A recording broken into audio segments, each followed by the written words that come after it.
हम तो इसको इसी तरह से देखेंगे, क्योंकि हम राजनीति शास्त्र का विद्यार्थी हूं और इसीलिए इस नजरिए से देखना इस बात को बनता है कि ओम प्रकाश राजभर ने संकेत देना शुरू कर दिए हैं और ओम प्रकाश राजभर के संकेत बड़े मायने रखते हैं।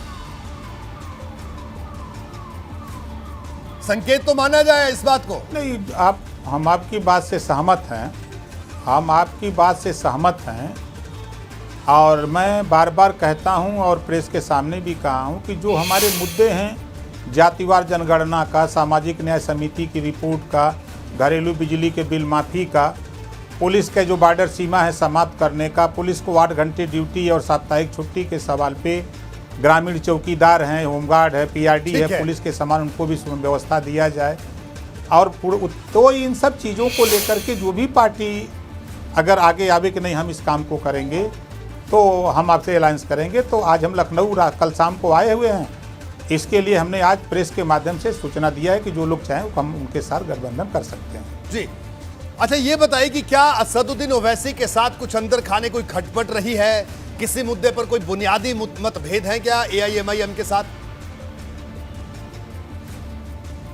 नहीं, कोई मुद्दे नहीं। अभी तो आपने देखा कि शिवपाल जी के घर हम 4 लोग बैठे थे, चंद्रशेखर जी भी थे, ओवैसी जी भी थे, हम भी थे, चारों लोग बैठ करके बातचीत किए। सब लोगों ने एक सहमति जताई थी कि भाई बात कहीं ना कहीं किया जाए। और उसमें बात प्राथमिकता, शिवपाल जी ने कहा कि भाई सबसे पहले समाजवादी पार्टी प्राथमिकता है, अगर वो नहीं करती है तो फिर बसपा से बात किया जाए, कांग्रेस से बात किया जाए, अगर यहाँ नहीं होता तो फिर आगे भी विचार किया जाए। ऐसा उस दिन हुआ।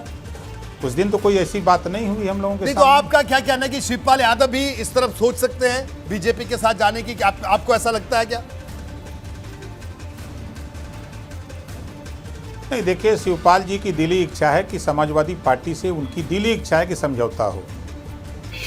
पहली प्राथमिकता उनकी है, क्योंकि परिवार है और जो परिवार में झगड़े होते रहते हैं तो परिवार को एकजुट रखने की उनकी कवायद है कि हम लोग एकजुट रहें और मिलकर के चुनाव लड़ें।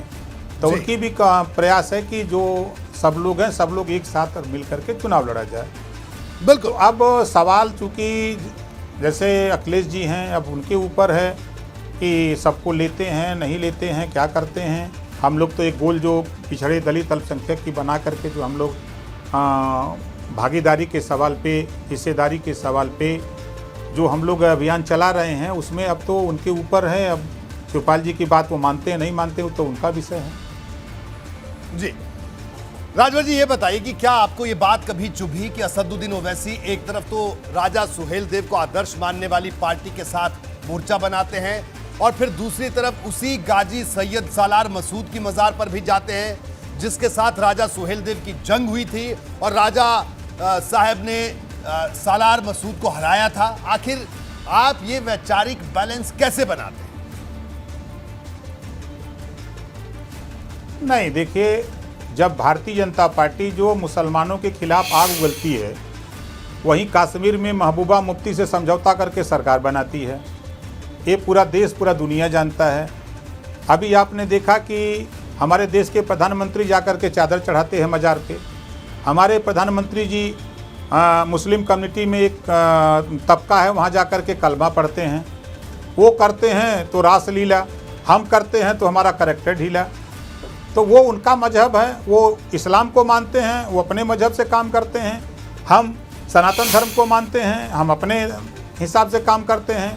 जो हमारे साथ क्रिश्चियन हैं, सिख हैं, ईसाई हैं, जो भी जो धर्म के लोग हैं, जो अपने अपने मानते हैं, वो अपने अपने पूजा पाठ करते हैं। तो उससे हमसे क्या लेना देना है?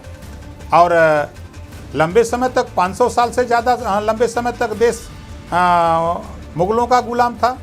ठीक है, उस समय तो कोई चलिए हिंदू खतरे में नहीं था। ठीक है, लेकिन ठीक है, ये आपने इस पर जवाब दिया। लेकिन सवाल कई है, एक सवाल ये भी है ओम प्रकाश राजभर साहब, ये बताइए कि भारतीय, आपने कहा कि बीजेपी ने भी कश्मीर में अलायंस किया था, उसका जिक्र आपने किया, तो आप बीजेपी को काफ़ी फॉलो करते हैं, खासे प्रेरित लगते हैं आप बीजेपी से।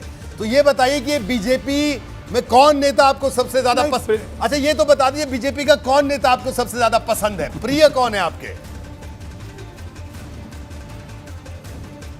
नहीं, प्रिय तो देखिए वो तो यहाँ है नहीं, वो माथुर जी हमारे बीच में नहीं है, प्रदेश छोड़ दिए जी। वो यहाँ से दूसरे अपना स्टेट में काम करने लगे। उसके बाद जब मैं उनके साथ था तो ज़्यादा समय हम लोगों का अमित शाह जी से बीतता था जी। ज़्यादा समय दिनेश शर्मा जी से बीतता था, केशव मौर्य जी से बीतता था, हर मंगलवार को कैबिनेट में योगी जी के साथ बीतता था। तो जितने भी लोग थे सबके साथ संबंध था, ऐसा कोई नहीं था कि नहीं हमारा सुनील जी किसी के से साथ संबंध भी था। जी हमारा तो विचारों से था कि जो जी हमारा सबसे संबंध था, कोई आज भी सबसे संबंध है, बराबर मिलते रहते हैं। ठीक है, तो बराबर मिलते रहते हैं, लेकिन अब ओम प्रकाश राजभर आज लखनऊ में है। वो लोग, वो जो पुराने संबंध जिनसे है, वो आज ओम प्रकाश राजभर से मिलेंगे।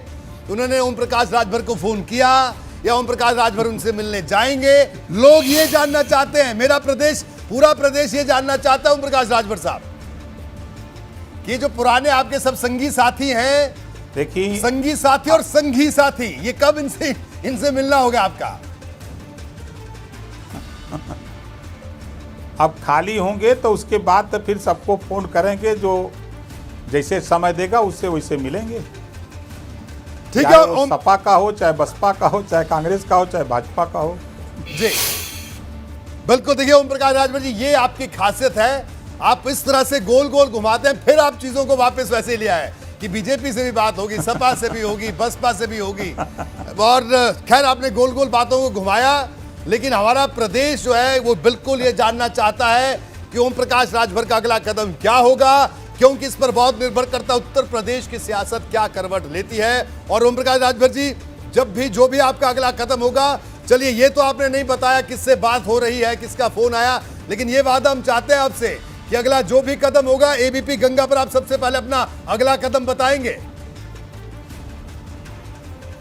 जब भी आप तय करेंगे किसके साथ जा रहे हैं। 27 अक्टूबर को मऊ की धरती पर, तो 27 को घोषणा करेंगे और आप सादर आमंत्रित हैं कि आपका वहाँ प्रतिनिधि वहाँ रहे।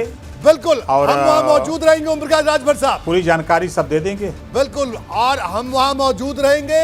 हम आपको बिल्कुल हम हमेशा की तरह आपको उस दिन भी दिखाएंगे, क्योंकि आपकी बात जानना जरूरी है। तो आपका बहुत बहुत शुक्रिया एबीपी गंगा से बात करने के लिए। विजयदशमी के एक बार फिर आपको शुभ